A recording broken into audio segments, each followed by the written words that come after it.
कोलाहांडी जिला धवलरामपुरा ब्लॉक अंतर्गत गुणापुरा ग्राम पंचायत पलिंगपदर ग्राम भैरवी देवी अग्नि परीक्षा झामु यात्रा प्रतिवर्ष भली ए वर्ष मध्य माघ पूर्णिमा अवसर अनुष्ठित हो जाइछि। लुहुरा बंध पहाड़ उपरे देवी गुंफारे रीतिनीति पूजा अर्चना करियासी बेल कंटा दोली रे बसिबा सहित अग्नि परीक्षा रूप में निआरे चली थांती। परे मानसिक धारी लोके बोदा मेंढा कुकुड़ा पारा बलि देई देवी को संतुष्ट कराइथिले।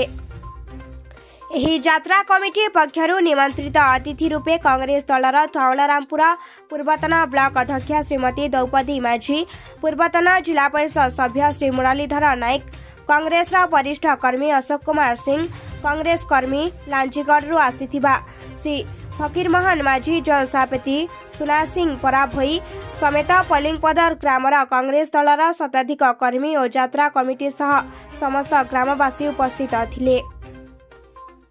कोलाहांडी जिला धवलरामपुर ब्लॉक रु रविनारायण सिंह का रिपोर्ट, संग्राम टीवी। भाई आपन परिचय देबे और आज जेन यात्रा रे आइले काटा देखले से ऊपर अपन मतामत रखबे।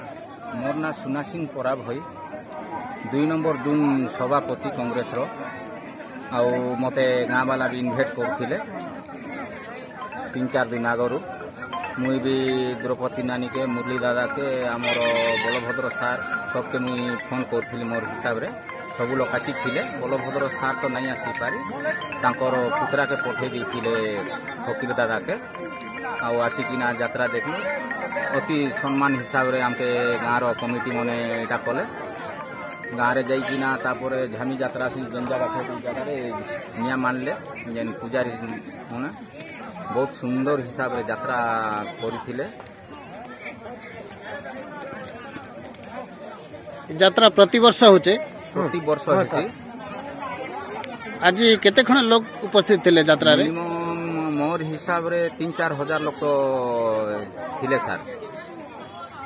बहुत सुंदर हिसाब रे अति आमर पाखा पाखी अंचल सब आसी थिले। इाड़े माली सियाड़ नु भी लोग आसी थिले।